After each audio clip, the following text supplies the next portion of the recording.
हरे कृष्णा। आइए पाठ को आगे बढ़ाते हैं। उससे पहले हम श्री कृष्ण की और श्री गुरु महाराज की वंदना करते हैं। ओम ज्ञानतिमिरान्धस्य ज्ञानाञ्जनशलाकया चक्षुरुन्मीलितं येन तस्मै श्री गुरुवे नमः। हे कृष्ण करुणा सिंधु दीनबंधु जगत्पते गोपेश गोपिका कांत राधाकांत नमस्तुते। श्री कृष्ण चैतन्य प्रभु नित्यानंद श्री अद्वैत गदाधर श्रीवासादि गौर भक्त वृंदा। हरे कृष्णा कृष्ण कृष्ण हरे हरे, हरे राम राम राम हरे हरे। हरे कृष्णा। तो कल पाठ में क्या हुआ?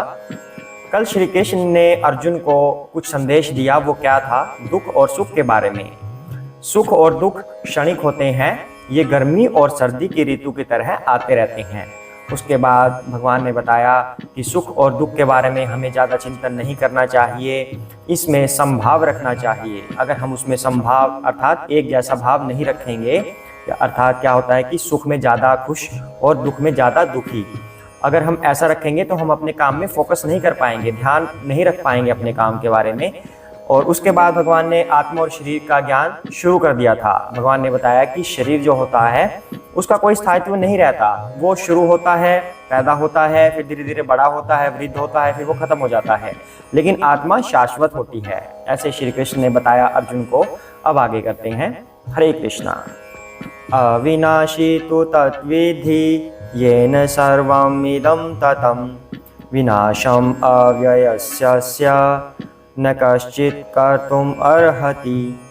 हरे कृष्णा। जो सारे शरीर में व्याप्त है उसे ही तुम अविनाशी समझो। उस अव्यय आत्मा को नष्ट करने में कोई भी समर्थ नहीं है। हरे कृष्णा। तो श्री कृष्ण क्या कह रहे हैं यहाँ पर कि इस आत्मा को नष्ट करने में कोई भी समर्थ नहीं है।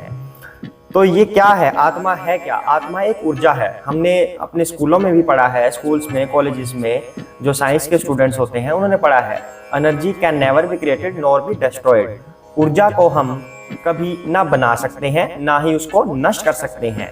उसी तरह जो आत्मा है ये भगवान की ऊर्जा है, भगवान से निकला हुआ एक अंश है। इसको कोई भी बना नहीं सकता, इसको कोई डिस्ट्रॉय नहीं कर सकता। तो तुम कैसे सोच सकते हो कि जो सामने खड़े हैं पितामह द्रोणाचार्य, ये नष्ट हो जाएंगे? ये इस आत्मा की वजह से ही चल फिर रहे हैं, उसी की वजह से इनके शरीर में चेतना आई है। तो जब आत्मा को हम बना नहीं सकते, खत्म नहीं कर सकते, तो फिर ये लोग खत्म कैसे हो जाएंगे, ये नष्ट कैसे हो जाएंगे? दूसरा श्री कृष्ण यहाँ पर कह रहे हैं कि आत्मा अविनाशी है, आत्मा कभी भी खत्म नहीं हो सकती।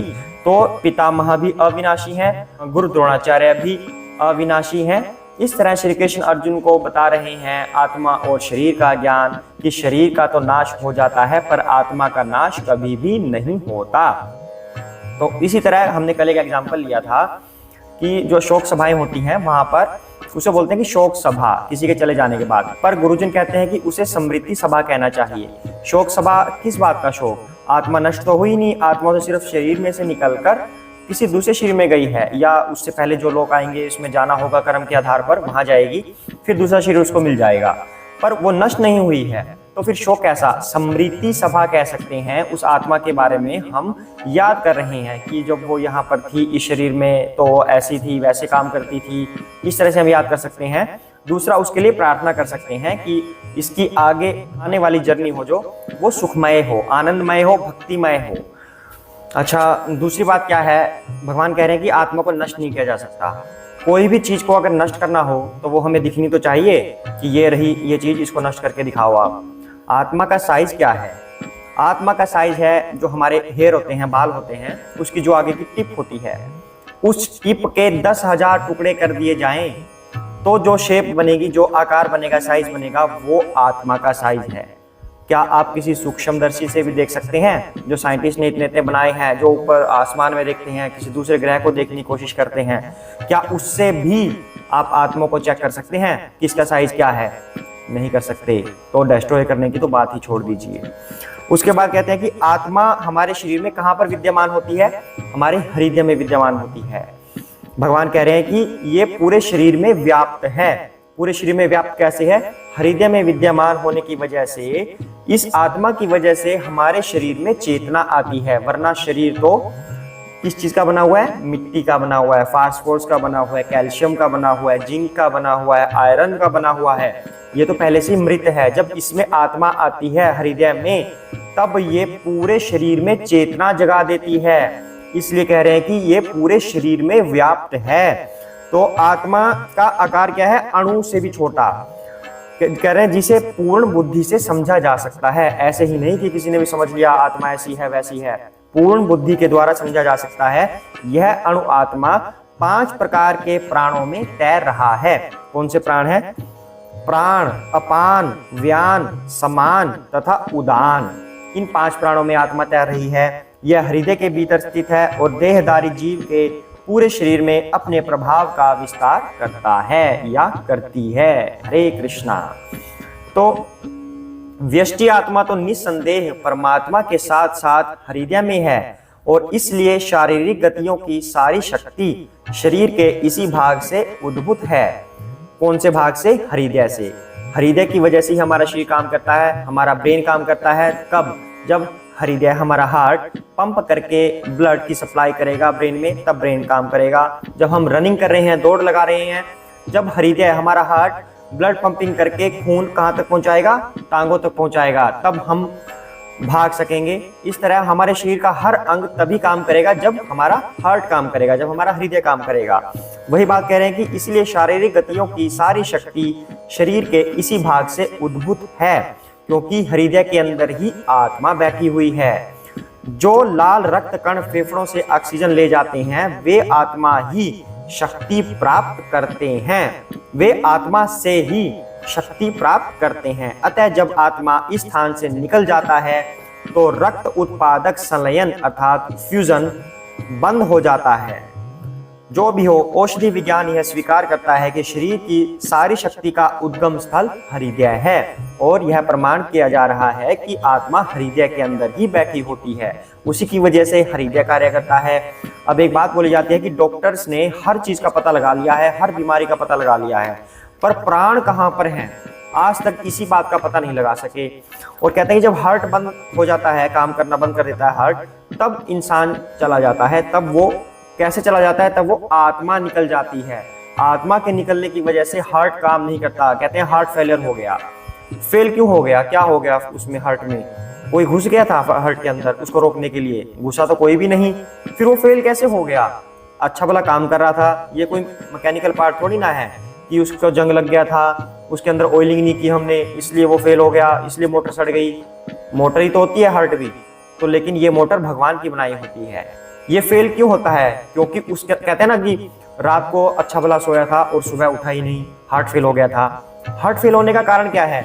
आत्मा उस हार्ट के अंदर बैठी हुई थी, वो निकल गई। इंसान का समय पूरा हो गया था इस शरीर में, इसलिए भगवान ने उस आत्मा को बुला लिया।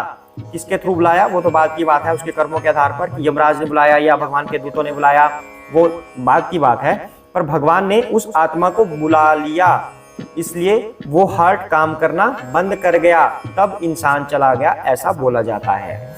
तो यहाँ पे भगवान यही कह रहे हैं कि आत्मा हमारे हृदय में विद्यमान है और उसका प्रभाव पूरे शरीर में है, क्योंकि हार्ट का प्रभाव पूरे शरीर में होता है। तो भगवान कितने अच्छे से इस साइंस को भी समझा रहे हैं जो हम पढ़ते हैं स्कूल्स में, कॉलेजेस में, पर साइंस तो कहीं ना कहीं फेल हो भी जाती है। भगवान का ज्ञान कभी फेल नहीं हो सकता। हरे कृष्णा। आगे बढ़ते हैं। अंतवन्ति में देहाः नित्यस्य उक्ताः शरीरिणः अनाशीनः अप्रमेयस्य तस्मात् युधस्व भारत। हरे कृष्णा।